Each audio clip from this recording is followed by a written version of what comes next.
Hey, what's going on? Have you heard about our radio show?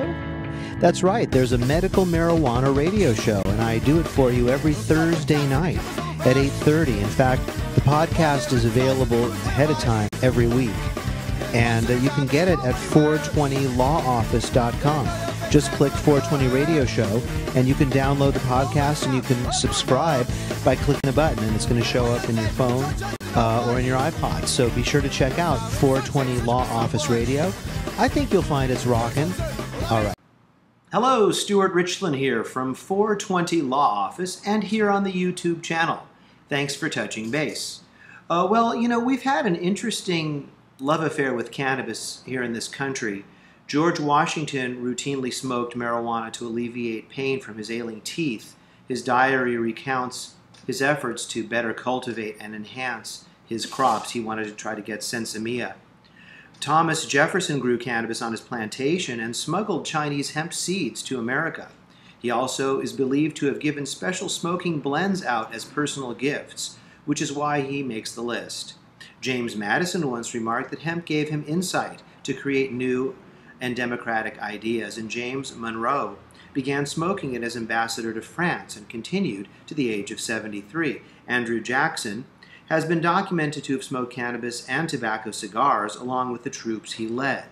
Zachary Taylor, like Andrew Jackson, is said to have smoked with his troops in many of his battles. Continuing a popular theme, Franklin Pierce also smoked with his troops as a general in the Mexican-American War. In a letter to his family, he said, "Cannabis is about the only good thing in the war." Abraham Lincoln actually made quotes about enjoying hemp all over the internet. You can find them. In particular, he wrote Hohner Harmonica Company and thanked them for their product and mentioned that he enjoyed smoking sweet cannabis. John Kennedy, according to close acquaintances, used cannabis regularly to control back pain. Jimmy Carter hosted marijuana smoke-filled events at the White House. George Bush publicly refused to answer the marijuana question, but was later caught on tape saying he refused to talk about it because he didn't want some kid trying what he had done. Bill Clinton claimed he didn't inhale but admitted he smoked, and Barack Obama said that he inhaled frequently, and that was the point.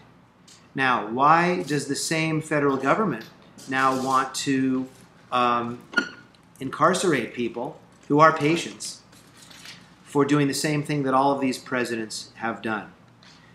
The new federal enforcement policy, which is infamous now, has been announced by the federal government, and it states essentially that commercial activity in the area is still a federal felony and that the federal government reserves the jurisdiction to enforce against such activity. And in order to make the point even more, approximately 16 letters, of which I'm aware, were sent to collectives and their landlords in San Diego. And I'm also aware of a Liz pendants that was filed by the federal government with reference to some property in San Bernardino. So there is some teeth behind these rumors, and of course you are advised to govern yourself accordingly. You should see the video of the press release, press conference that was done by our federal enforcement agents. Here it is.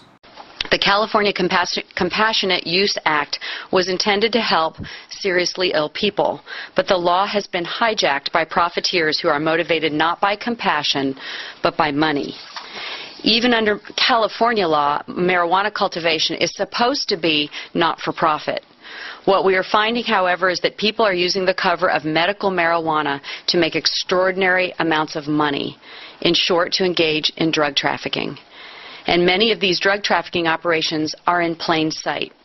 In many communities, like mine, you can't walk a mile without seeing multiple retail marijuana stores, sometimes surrounded by fences and patrolled by security guards. If you sit and watch for a moment, you see cars pulling over, seemingly young, healthy people jumping out of the cars, running into the store, and emerging with paper bags full of marijuana. Some of these operations allow their customers to smoke marijuana while on the premises. Presumably, at least some of them get back in their cars and drive away, impaired. There is a reason for the security guards and fences. Where there's marijuana, there's money, and lots of it. These places are prime targets for robberies and violence. Despite the fact that these marijuana stores operate in violation of federal law and oftentimes in violation of state law, we simply don't have the resources to address them all. In the Northern District of California, I have decided to focus initially on stores that sell marijuana and allow people to smoke marijuana very close to schools, parks, and other places where children learn and play. Last week, we sent letters to the landlords and lien holders of these stores, putting them on notice that marijuana is being sold and used on their property in close proximity to children, and that the operations must cease. I understand there are people in California who believe marijuana stores should be allowed to exist.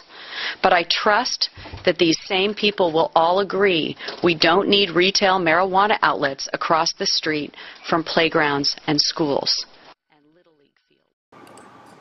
And frankly, that doesn't sound unreasonable at all. I think that you'll see that the federal government in general has been more than moderate. Remember, they do have the jurisdiction to have brought in soldiers to shut down medical marijuana ever since day one. They've really been relatively tolerant. I think when you talk about profiteers, people who are within 1,000 feet of sensitive uses, people who are dealing with minors or promote to minors, or who have other illegal drugs or don't pay their taxes and other indicia of unlawful activity, hey, look, they're bad guys. This office, and I hope that my clients acknowledge that so few of them have had trouble, and I think those that follow the rules are less likely to do so. Let's listen to how different the tone was of Eric Holder versus this most recent press conference. And then a second thing on drugs policy. Right after the inauguration, there were some raids on California medical marijuana dispensaries. Was that a deliberate decision by you, by the Justice Department?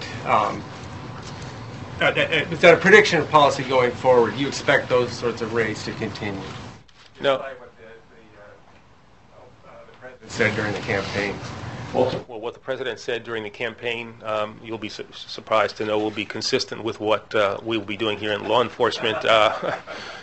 He was my boss during the campaign. He is formally and technically and by law my boss now. And so what he said during the campaign is now American policy.